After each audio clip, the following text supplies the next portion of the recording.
Hey, everybody, I'm Josh Gammon. I'm Andrew Nichols. I'm Garrett. And I'm David Prock. Garrett does not want to be known by the public, apparently. I'm a mystery. Yeah. And this is So Many Sequels. We're going to talk about Christmas today. We've been talking about Christmas all month, and we'll continue to do so. What if we just continued to do so forever? Who knows what? We're in charge here. I would have no problem with that. You wouldn't. Year round? Yeah, year round. You guys want to do it? I'll look it up. I'll figure out the logistics of how long we could make that sustainable. I think it would be a fun quarantine project. I would like at least to know the math, like how One a week. Yeah, it'd be fun to know. One a like week or one a month. Hit me with the data. We'd have to be one of the few year-round Christmas movie review podcasts. Yeah. We'd have But no, we will just do it through Christmas. We've so far covered. First we did like a special episode where we debated all of the rules of Christmas movies. You can find that on our YouTube channel or podcast feed. We all came up with different rules and like criteria to determine what actually is a Christmas movie. Because, there's some movies people argue about. Your Die Hards. Really, that's the only one. There's others, though, that are like, a little more down the line. We had a very spirited argument about White Christmas and We did. Die Hard. And there was another one in there that I can't remember. But White Christmas was a surprise. So go back.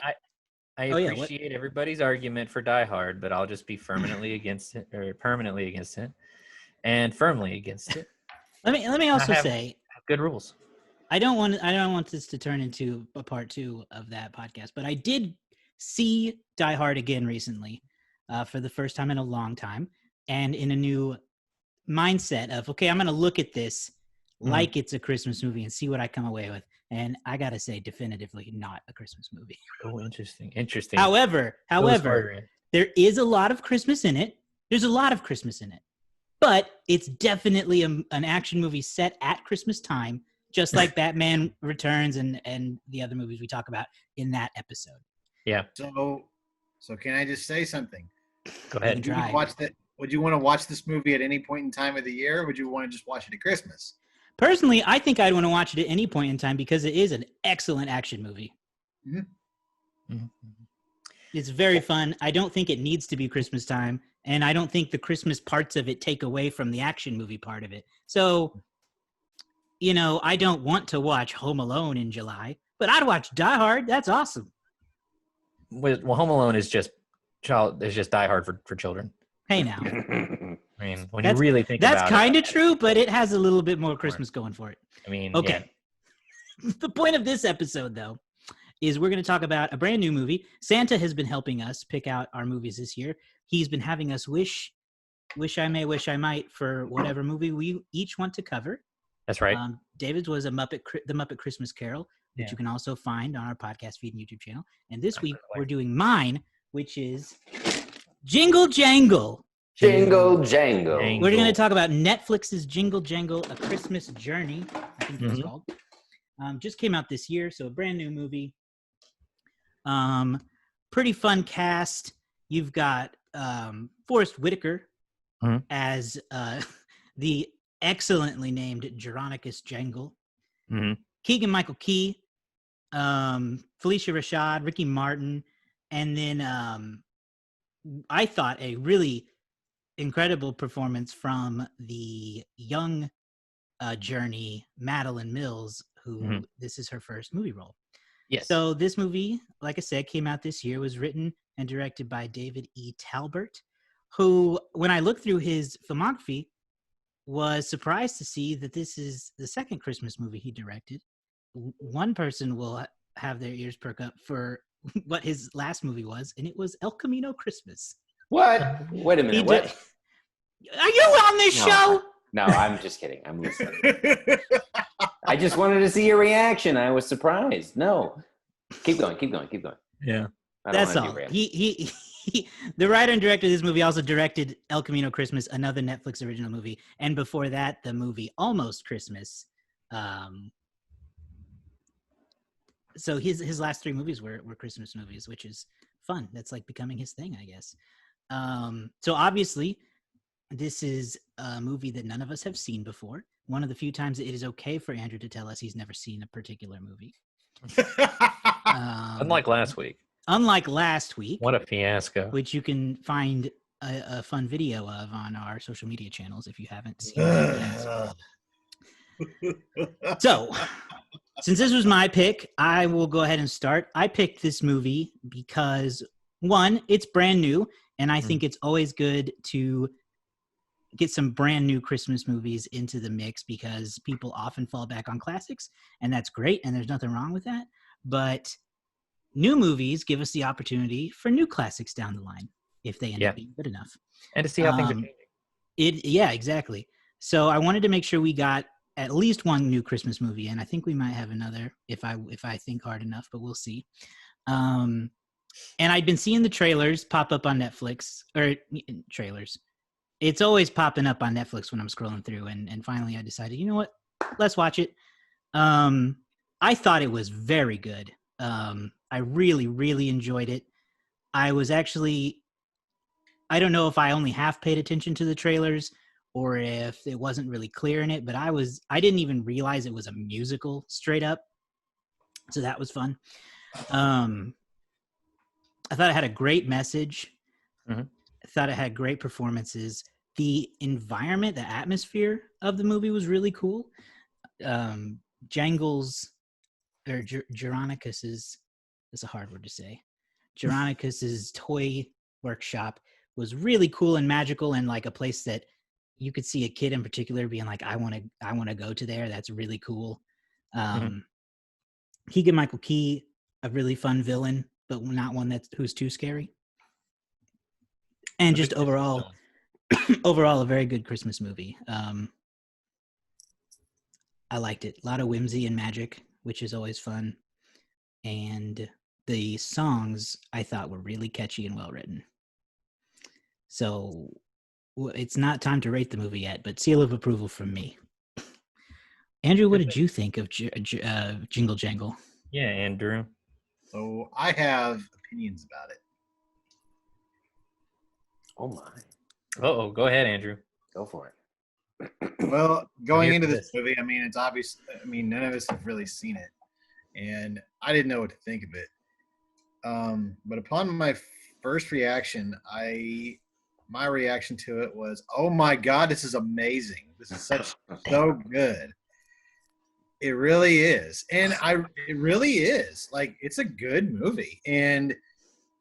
Yeah, you're right. Yeah, Josh, you're right. Like, I did not know this was a musical. And when that first number came up and they started singing and everything started coming alive, it's like, this is really good. And then after that first song, I was it's kind of like Rocket Man in the sense of like that first musical number, that first musical number in Rocket Man really kind of enraptures you and takes you by surprise. And from right then and there, you don't know where this is going to go. Mm-hmm. You don't know where it's going to take us. It's going to tell us through song, at least some of it anyway. And that's great. And yes, the songs were surprisingly very catchy. I also didn't know, like, when Keegan-Michael Key showed up as the bad guy, as the villain, that took me by surprise. I'm like, whoa, like, okay, so Not used to him playing a bad guy, Yeah, Keegan's always great. Keegan's always great. Yeah. And yeah, he was good in that. But like, one thing that I kept kind of like looking over was the set design. The set design and the costume design was fantastic. Mm-hmm. Like, there's a lot of like good elements to this movie. It looks like a little magical Christmas village. It does, and it reminds me a lot of like the time that we went to Harry Potter World, and it was just like it's such of like an artistic creation. Yeah. And you could got some Diagon Alley vibes. Yeah, and I definitely got that vibe a lot. And I'm like, man, this is a great movie. It's so imaginative. It's really fun to watch, and you could easily watch this over and over again. And you did. I watched it twice. No, I would have believed you. no, I did not watch it twice. But like, there were some parts that I backed up, and like I'm like I have to listen to that song again. That song was really good, especially that end song. Mm-hmm. So Yeah. that's my 2 cents. Okay. Next. Garrett. Hey, here we You wanna go. go or Wow, Andrew called on me. You want to All right, I'll go? for it. You want to go? yeah. I too was unaware of what really this movie was. I didn't know it was a musical, so I walked into it and was before the musical hit was really sucked into the world. I really liked. I also said that it gave me this like steampunky Harry Potter magical Christmas world that I was like, oh, I really like what they have shown me so far visually, whether it's the costumes or the sets. I also am like a big steampunk like fan of that style. Uh-huh. And with the gears and the mechanical aspects of this whole movie, the incorporation of that really kind of got my attention. I was like, oh wow, this is good. And then that first song hit, and I think I threw my arms in the air and said, this is a musical. And I didn't know, and I was very excited.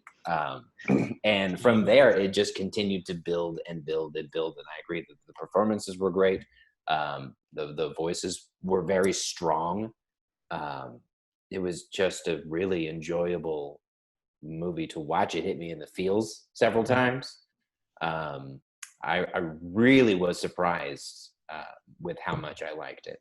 I think I have I was really surprised when I watched the Christmas Chronicles and enjoyed it as much as I did. This surpassed what I had with that. I was so blown away by how much I enjoyed this. Yeah. I'll continue. I really enjoyed a lot of elements to it. Like the Josh, Andrew, Garrett, you all pointed out, it has this sort of like otherworldly setting, right? Like it's a time that never existed. It's sort of Victorian, kind of like maybe like a mix between England and America. You have characters with British accents. You have characters with American accents. Well, and it It's kind of helps that it's to keep in blended. mind that this is also a story being told. And I know that it's like a true story, but like it starts off as like a storybook thing. So it gives you that storybook wonder, Right. and then it comes back full circle later. But like at that beginning, that world really helps by the fact that you think it's just a story. Right. Yeah. It opens up Felicia Rashad as this older grandmother. She's talking to her grandkids, and she's introducing the story of the greatest inventor ever, right? Jingle Jangle. And apparently I'm the only one that actually paid attention to some of the promotional material, because I knew it was a musical going in. The thing I didn't know was I didn't realize that like there was not going to be any Santa Claus element to it. I thought that based on what I had seen in the trailers, Geronicus was like going to be like the head toy maker for Santa at the North Pole. And everybody else in the movie were like elves and stuff.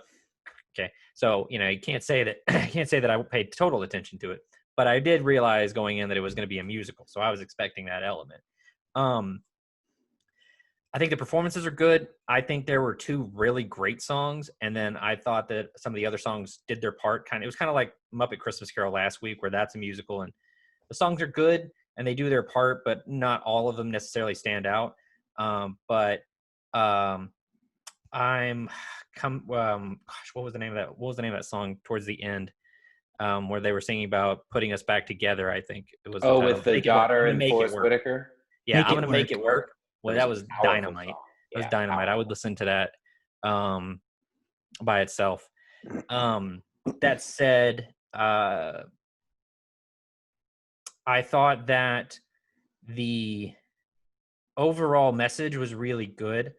I feel like some of the elements towards the end maybe were a bit too like kind of what I expected, I guess, but that's not really a movie's fault. That's just I've seen a lot of Christmas movies, so you kind of know how a lot of these things are going to pan out. But I guess here's what I'm going to say. In an effort to be a different voice, I'll pick on some elements that didn't think worked very well. I thought that the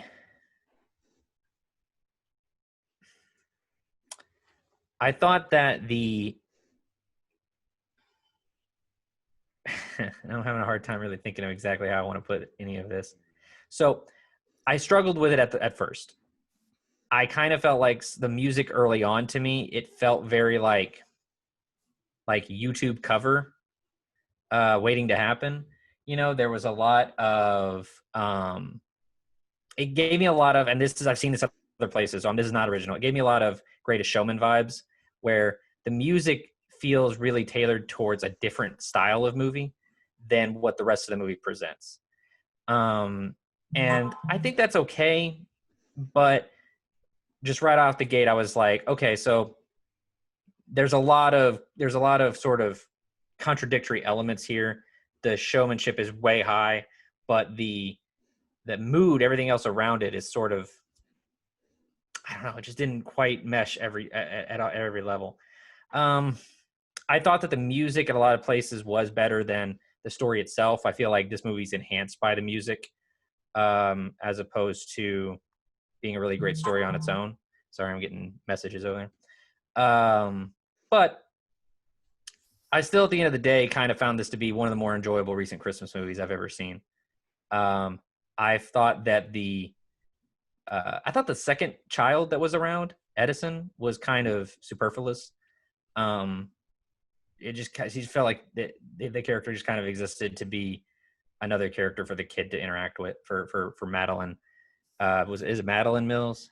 Yeah. For her to interact with. So, I felt like there were some things that could have gone better. I feel like the movie maybe runs a little bit longer than it needs to. Runs it about right at 2 hours. I think it probably could have shaved like 10 minutes off and been fine. But to speak to what you guys are saying, Forrest Whitaker, really good. Keegan-Michael Key, really good. I was disappointed Anika Nani Rose didn't do a little bit more in this movie. It feels like his daughter goes away, and it feels like that's a big part of the story. She goes away, and then she just like doesn't come back until like 15 minutes before the end of the movie. And I thought that they could have done a little bit more there. But I mean, at the end of the day, I really enjoyed myself.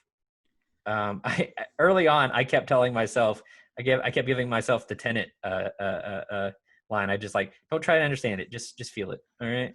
Just feel the music and feel the attitude that they're going with. It was, so there's a lot of cool here overall. Yeah, there's a lot of story. There's a lot going on in the movie. So I would agree that there's probably opportunities to shorten it a little bit because of the fact that there's so much story. There are parts of it that aren't maybe given the attention it needs, such as you mentioned the part with Journey where that losing his daughter is clearly an important part of him, and it's not resolved for a long time.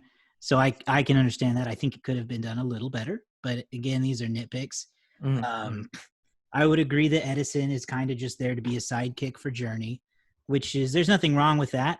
It's kind of nice at moments, I think, especially in the scene where they meet Buddy for the first time and they, fizzy lifting drink up to the ceiling. Yeah. It's fun to have him fight it a little bit and be like, what's happening? And she's like, just believe, which is, Christmas sap times 1,000. So those parts of it are fun. I also thought that I'm trying to figure out how to say this because like some of the things you want to nitpick are like, how do I say in a way it doesn't sound like I have a problem with this? I think it's more so I'm just trying to spitball out other anything that we could talk about because we could praise it all day. I'm just trying to spitball out some things that we could talk about. Gustafson, who is Keegan-Michael Key, I think that his story ended a little too easily in some ways. I would have liked to see that have a little more friction, I think. because you know they pretty quickly like prove it wasn't him, and then he's arrested, and then it's like, hey, and I was gonna give you this the whole Yeah. time, and so it's kind of tied in a bow a little too fast, but that's that's okay. It's okay. At the end of the day, it's not that worth getting upset about. But I No, mean, no. It's just what are ways you could tweak some dials to improve it even more. I definitely agree with the Greatest Showman vibes. That I half expected Andrew to say that, and he went with Rocket Man instead, which threw me for a loop as usual. But that it was might be very a more timely reference. Like it's very Greatest Showman-y in a lot of ways. The whole like, it's kind of like a pop show tunes in, like you said, an environment that almost doesn't match it in some ways, and not in a bad way, just in a surprisingly good. Yeah, in a way that kind of highlights that element of music. Yeah, because you don't when you see like in The Greatest Showman, when you see like this circus setting, you don't necessarily expect some of the like the stomp pop vibes that come out of that, and you get some of that here, and even the large group of like choreography that they had, and they're doing like these kind of like sort of hip hop influenced dance moves with it, and it's great. But I'm just pointing out like the kind of contradiction that those have. Yeah, and you pointed out "Make It Work" is a good song. I agree, it's very good. I also wanted to point out Keegan Michael Key's solo "Magic Man G," which was a lot of fun. Really got to show him have some fun and show off he's got like a growly kind of voice, which was fun. And he's got some moves, I've never seen him do this kind of work, and that was fun. And then I gotta compliment Journey's solo song, her first one, Square Root of Possible, which I had problems with this. It's incredibly corny, but I eat that up with a big ladle. I'm here for that. But it is very corny, but I think it walks the tightrope for me. Yeah, it doesn't quite fall off. I felt inspired by it almost. It's nonsense. It definitely sounded like it definitely sounded like an inspirational song, and that's all you need. We can talk later. We talk some other time about an episode of 30 Rock that proves that if a song sounds inspirational, it will have the desired effect. But, right. Well, I mean, the square root of possible is nonsense. Doesn't make a lick of sense. I'm so glad that we agreed on that. It's nonsense, and that's fine. When she said it, Nikki and I, we looked at each other. We just kind of went, "Oh, I feel like they thought that was really clever, and it just kind of doesn't work." Now, like moments later in the song, she says, "The square root of possible is in me," and I was like, that's a little bit better. Yeah, the square root of possible is in me. That means, somewhere inside me is like this magic that I can craft. It is me. It just feels weird. It feels clunky. But man, she sings the heck out of it though. She does. She was killing that. This is one of the better debut performances that I've seen in a little while. So full credit to her on the performance. I'm trying to find the lyrics to that song real quick while we're here. There is something about just because I'm small, it doesn't mean I can't kiss the clouds or something like that. Oh yeah. Yeah. I'll overcome my obstacles. But if you think about it, listen, there's messages all over this place, boys. Oh yeah. This song itself, get ready, because they talk about how, like, in order to believe, it was what makes Buddy 3000 work, right?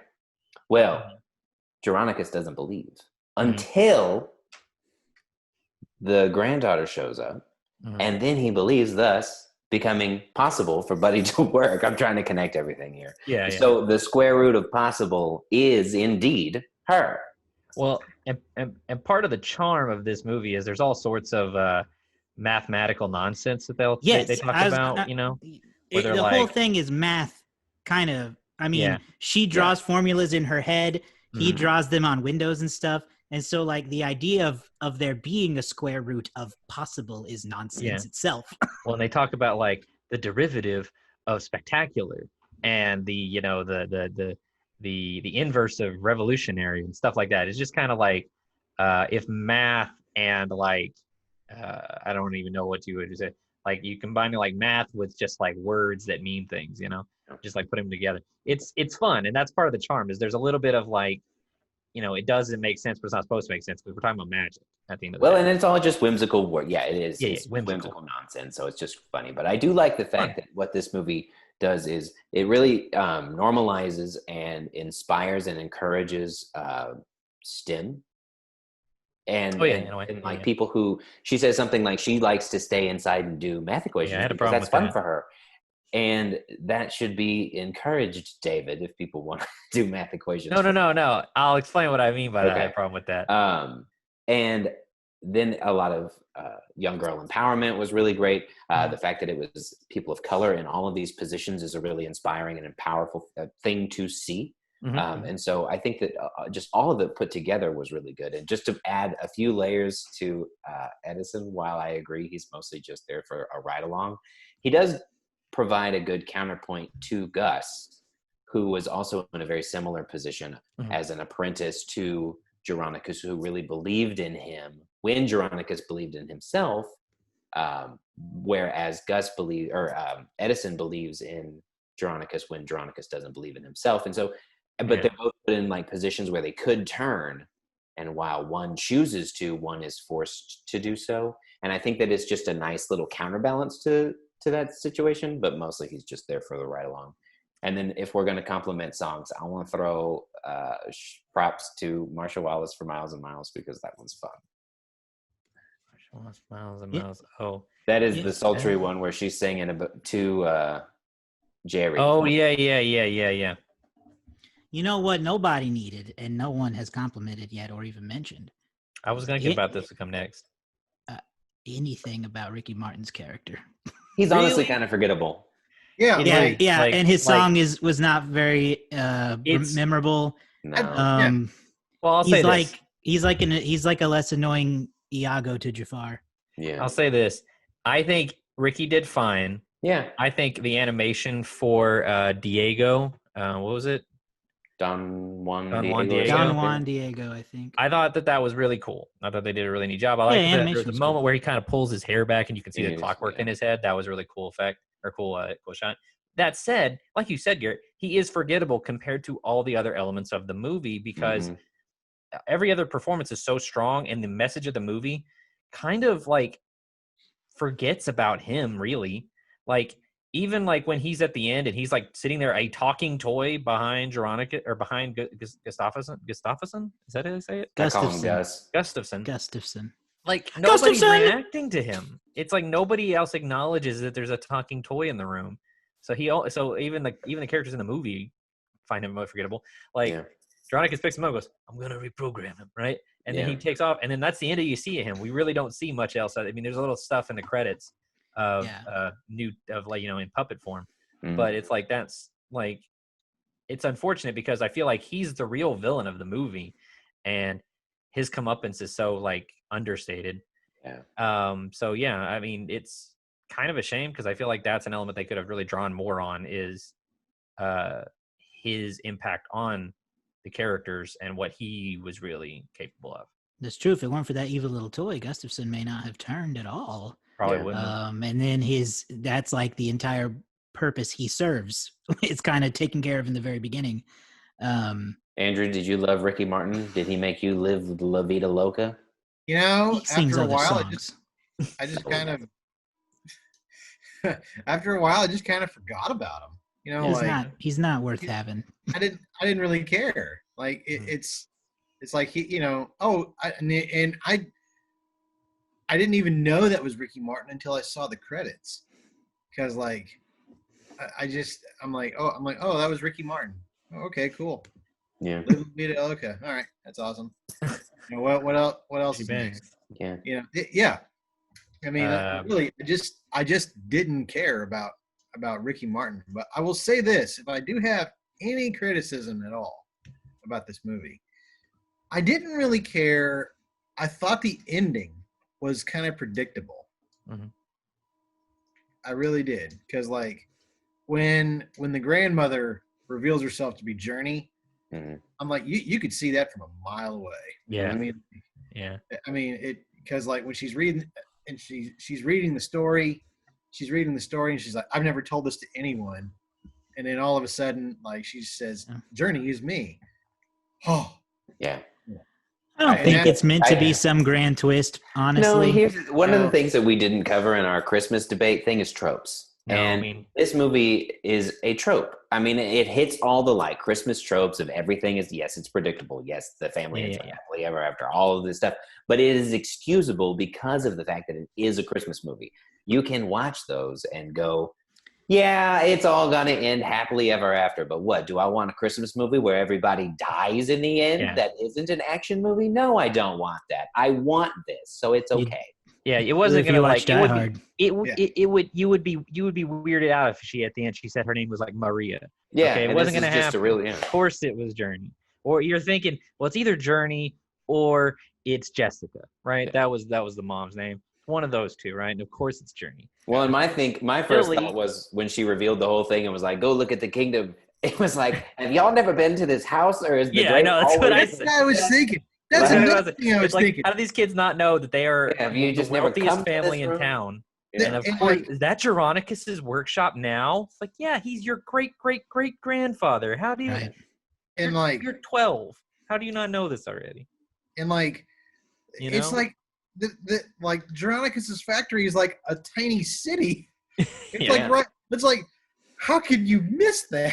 I know. I mean, it's like it's it's like La Bamba big. Yeah, it's like the first 10 years of your life you just spent the other time like looking away, and then Yeah, all of a sudden it just, anyway. There's But a lot of course, at the questions end, about Felicia the. Rashad, she's like, "Come with me. I'll show you." Yeah. You know this.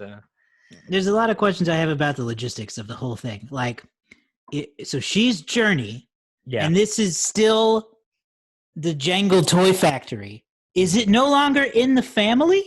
Yeah, that's it. Because that's the implication, that it's no longer in the family. Because how else would the kids not know about it?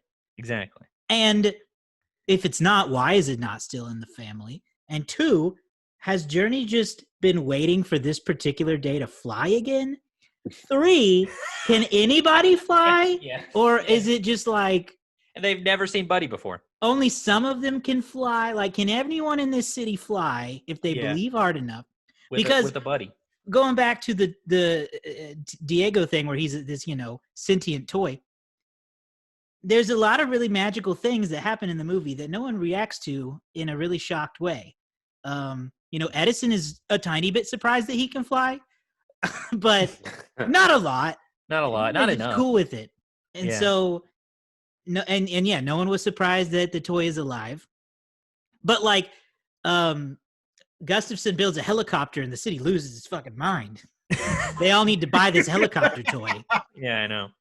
So there's a lot of goofy things like that I just want to talk to someone about. Yeah, and while we're on nitpicks that are totally nitpicks that actually have no bearing in reality, I'm just gonna put this out there.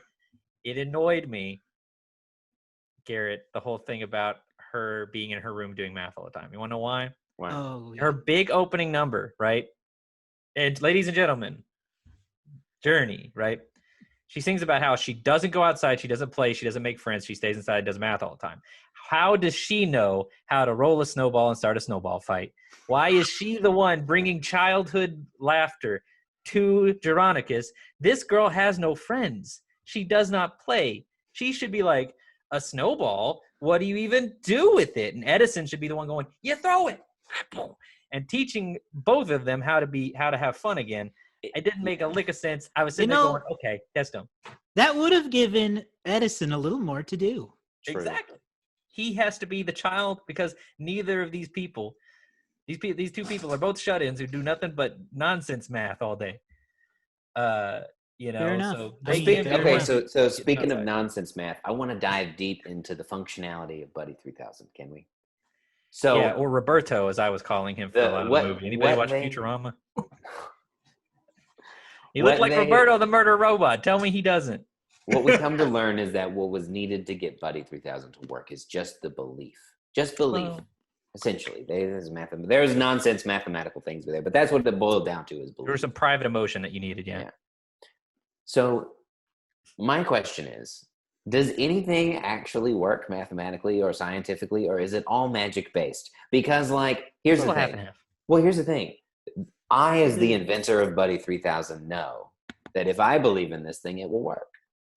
But it doesn't mean it actually works. It just means like, because as you see throughout the movie, when Journey and Elliot or Edison, I keep wanting to call him Elliot so much. When Journey and Edison are there, they believe really, really hard, and they're flying, and they're crazy. And then Geronicus, who doesn't believe in anything, the whole thing shuts down. So will it not work if someone doesn't believe more than you do believe?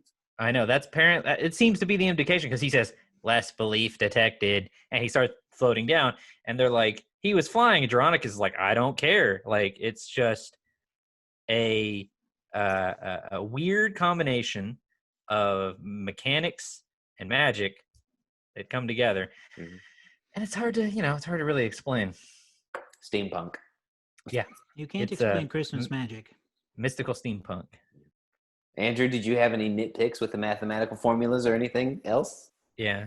Or did you just love this movie so much it blew your socks off? Yeah, okay. Maybe you want to shake your bonbon. It made me want to shake my bonbon. And I was living La Vida Loca there for about 2 hours. No one talks about Shake Your Bonbon enough. I know. Why do we always go to Live in La Vida Loca? Shake Your Bonbon is way better. Well, I mean, La Vida Loca is like the first one he's known for. But canceled. When it comes to the mathematical equations, I'm just like, I'm not a math guy. So fair, man. Fair enough. Fair enough, man. I mean, I don't really understand. Fair enough. You give me a math equation, it can be 2 plus believe is 42. I believe it. I don't know. The square root of possible is me. Yeah. It's from the man who, like, you're all about, like, does math doesn't factor into your photography in any way. You're not looking. You're not looking at aspect ratios, angles. I mean, yeah. I mean, like I tell the students that I work with about the golden ratio, and that in itself is a mathematical equation. It's long, but like I don't provide the math. I just provide the model. But like, I want that on a T-shirt. I mean, this man did math to like turn the snowball into a magic bullet and sling it off. I mean, yeah. Hit her in the back of the head from the other way. Yeah. Hey, boomerang the snowball. Yeah. It was fantastic. It was fantastic. It was amazing. But like, other than that, like, I was just kind of enraptured in all of it, and like the fantasy element. And I thought everything that they incorporated in it was incredibly well. And I just found myself not being able to look away. It was just a fine experience. It was a fine film, and it's definitely, if I had to say anything at all, it's definitely the movie that 2020 needed. Wow. High praise from Andrew. High praise from Andrew. You know what? I don't disagree to an extent. I very much enjoyed myself. I feel like Josh can attest. We watched it together at our dwelling, and I was like throwing up in the air, just screaming, hollering. I was just having all kinds of fun. It was very invigorating with Christmas spirit and magic. I drank hot chocolate. Yeah, no, it's really at its core. Beneath all the stuff that we kind of had fun with, the things we were kind of getting some laughs out of. So it's a family movie. It's about the importance of family. You know, you have the main character. You have Geronicus breaking down at the end with his daughter. You know, he basically says, the best thing about me is you, and really just gets to the core of the subject, which is, you know, not shutting yourself out to the world. You know, nobody wants to be lonely, and we need that level of messaging today about not shutting yourself off.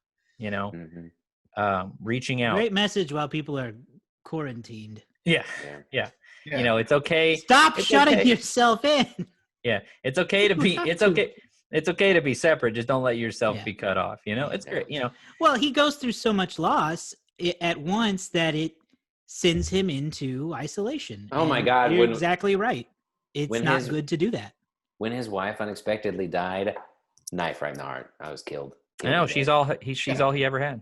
Oh But my your God. brain tells you and your heart tells you that when you lose like that, you have to never experience. I don't want to ever experience that again. So I'll just shut myself in and not try. And so it's a very good lesson in getting back up after you've fallen down. If there is anything I want to know about this movie, I want to know what the budget was. Oh, $4 might be able to find that for you. Hang on. at Does it- minimum. At minimum, $4, Andrew. At At maximum 4 billion. At maximum, I'm gonna when say you got it's a in wide the range. range of like $10 million, $25 million. Yeah, I mean Yes. Netflix. Uh, They don't usually go super high, but their pockets are seeing also it. unlimited.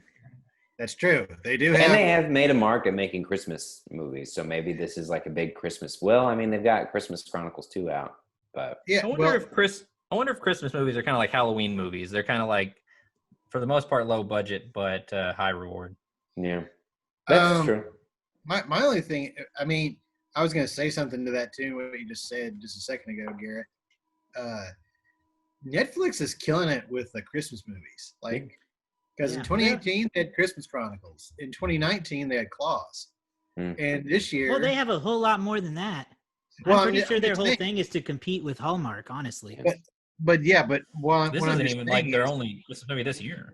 Yeah, but like what I'm just saying is that like they've put out some like really enjoyable Christmas movies, I agree. like real quality stuff. I And could have Jingle picked the Jangle. Princess Switch switched again. I haven't seen the first one.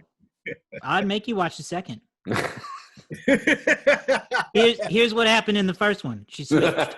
Oh shit! there's a third one. Who'd have thunk it? Now there's more. They ain't switch back. They just living a lie. No, they That switched might be- between three of them. Now there's a third one. She's even more of a bad girl. You mean they're living La Vida Loca? Oh my Stop. God! You're just using the same one every time. Nailed it. You got to be like Nailed me it. and use several as quickly as secretly as you can. Yeah, he snuck like 5 in that you guys hadn't caught. Yeah. Um. You cantaloupe? No. I don't even know what that means. Well, there's All right. no box office to talk about this movie. No, there It ain't. is a Netflix movie, so we will unfortunately have to skip over David's box office number report Yeah. for this week. But Boo. that's okay. He is That's photo okay. Kels calling his own. Okay. I mean, something Fair about enough. art. Oh, well. So we will go straight into the letterbox game, which I'm going to run this week as the supreme leader of the board and Yeah. the winner of last week's game. That's true. We're going to get on Letterboxd, and the other guys here are going to guess what they think the average score of the movie is from all of the users who have rated it so far in Letterboxd. So who wants to go? Well, I guess Andrew's still the loser, huh? Yeah. Yeah. Andrew, And technically, Andrew has to go first again. even if he gets it right, there's not going to be much to win here. But go for it. Andrew. So yeah, on a 0 to 5 scale, where do you think this movie is going to land for Letterboxd? On a 0 to 5 scale, Yeah, sure. I would go with 3.7. Okay. We got a 3.7. We got a 3.7.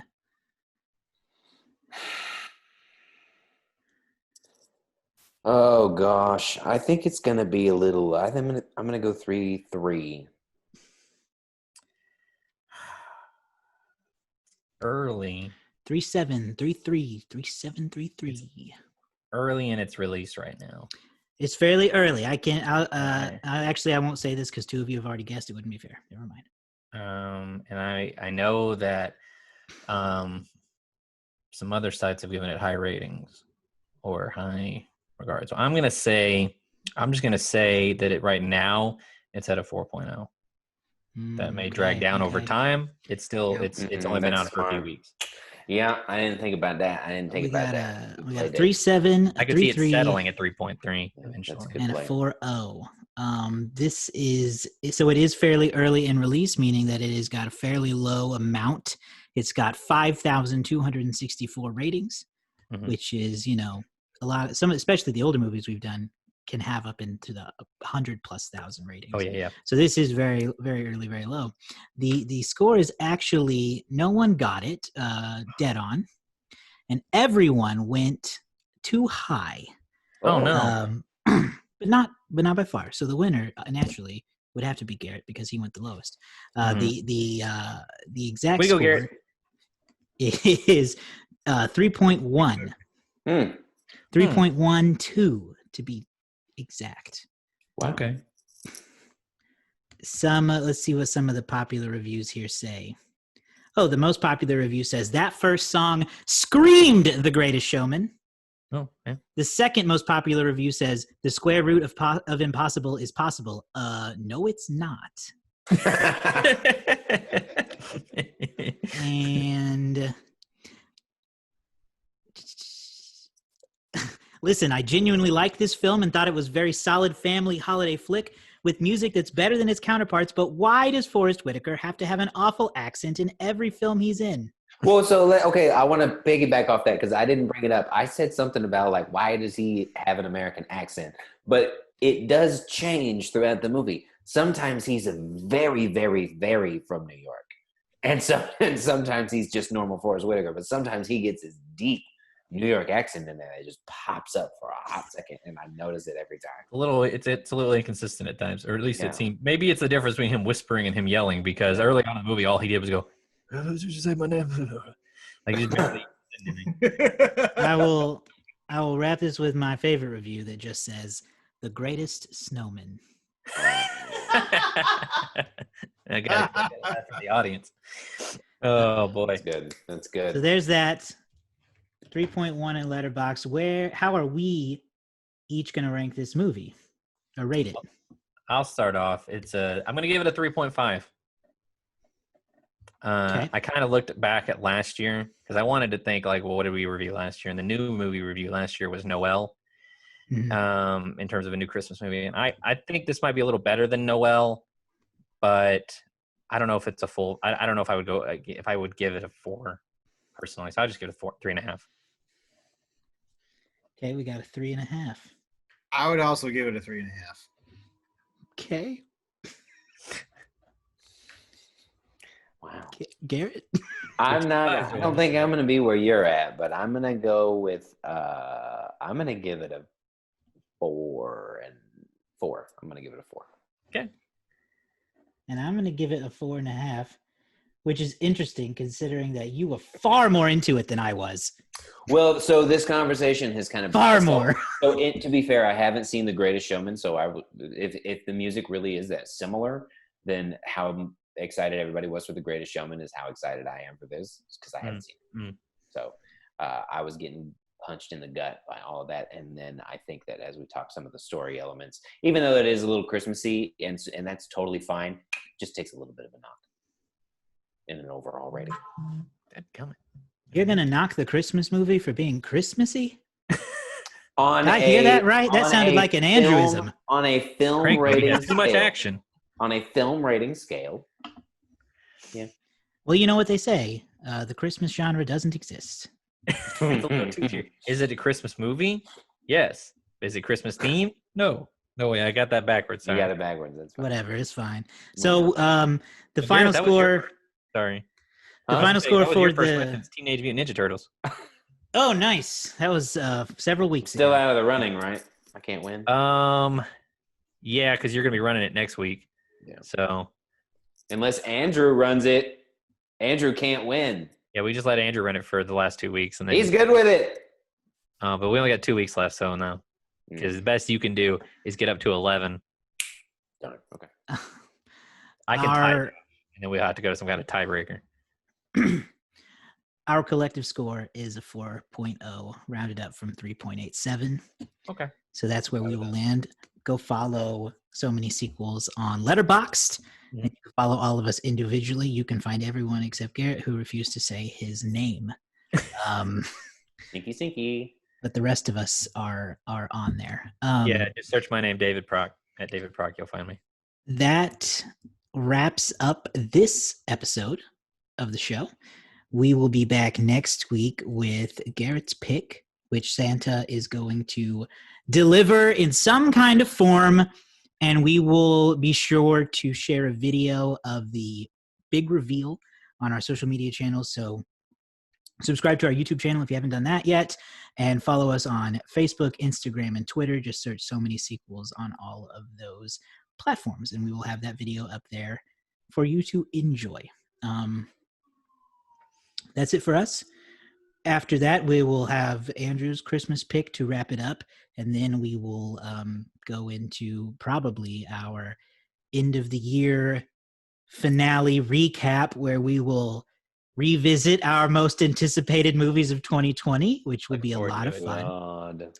And honestly, that's probably going to be most of the show, but that's fine. Maybe we'll talk about our favorite movies that did come out as well. So look forward to that. Yeah.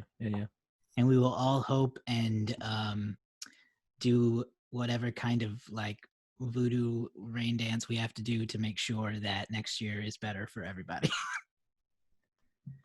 Oh yeah. Okay, that's it. Find us online, subscribe, share with your friends, leave us a rating and review on the Apple Podcasts app if you haven't done that. If you use that one, hit that 5-star. You want to hit the 5. Yeah. 5 stars. So we'll see you next time. Hope everyone's having a as good of a Merry Christmas season as possible during these trying times, as the commercials say. Yep. Bye-bye. Adios. Another Rick Martin song.